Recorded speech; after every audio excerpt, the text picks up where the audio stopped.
नमस्कार, स्वागत है आप सभी का हमारे चैनल सुविद्या में।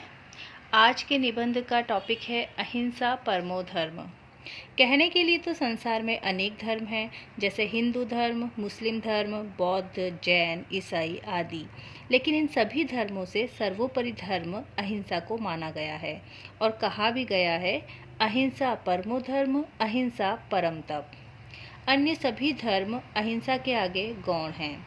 महात्मा गांधी ने तो यहाँ तक कहा है कि सत्य मेरा ईश्वर है तथा अहिंसा सत्य प्राप्ति के लिए साधन। अहिंसा से अभिप्राय है हिंसा न करना। ऐसा कोई भी कृत्य जिससे किसी भी जीव को आघात पहुँचे हिंसा की श्रेणी में आता है। मानव जीवन के उद्विकास के साथ ही मनुष्य ने अपनी रक्षा के लिए सर्वप्रथम हिंसा को अपनाया होगा और धीरे धीरे यह पाश्विक प्रवृत्ति उसके जीवन का ही अंग बन गई। पहले मानव मात्र अपनी सुरक्षा के लिए हिंसा का प्रयोग करता था, परंतु धीरे धीरे व्यक्ति अपना प्रभुत्व स्थापित करने के लिए, अपनी सत्ता को बढ़ाने के लिए भी हिंसक प्रवृत्तियों को अपनाने लगा। अब तक के कालक्रम से यह सिद्ध हो चुका है कि हिंसा से आज तक किसी का भी भला नहीं हुआ है।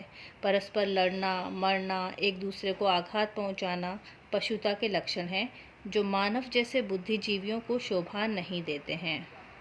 हिंसा के अनेक उदाहरण हमने सुने हैं, जैसे महाभारत, अशोक का कलिंग युद्ध, प्रथम विश्व युद्ध, द्वितीय विश्व युद्ध आदि में अनेक जनधन की हानि हुई तथा संपूर्ण विश्व को ही क्षति उठानी पड़ी है।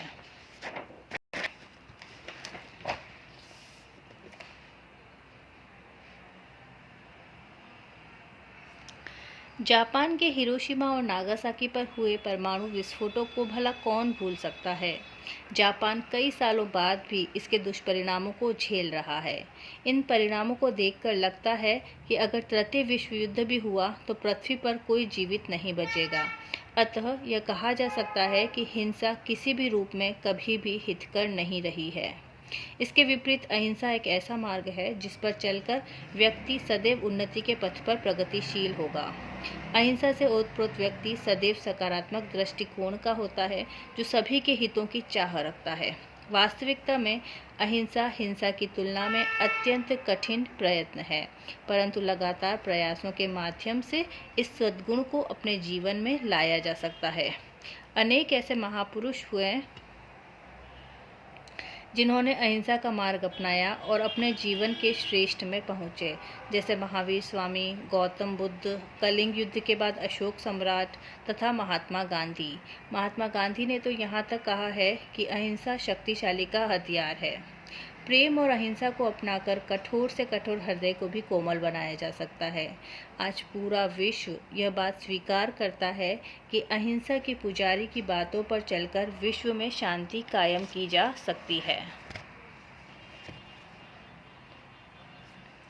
वर्तमान युग में अहिंसा की महत्ता और अधिक बढ़ जाती है, क्योंकि वर्तमान में अधिकतर राष्ट्र आधुनिक अस्त्र शस्त्रों का प्रेक्षण करते हैं।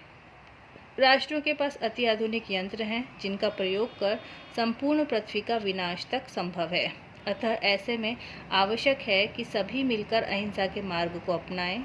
इससे निश्चित रूप से एक ऐसी सृष्टि का निर्माण होगा जहां सभी लोग सुखी से जीवन यापन करेंगे, किसी को कोई दुख अथवा कष्ट नहीं होगा, सभी का कल्याण होगा। अर्थात सर्वे भवन्तु सुखिनः, सर्वे सन्तु निरामया, सर्वे भद्राणि पश्यन्तु, मा कश्चित् दुःख भाग् भवेत्। बहुत बहुत धन्यवाद।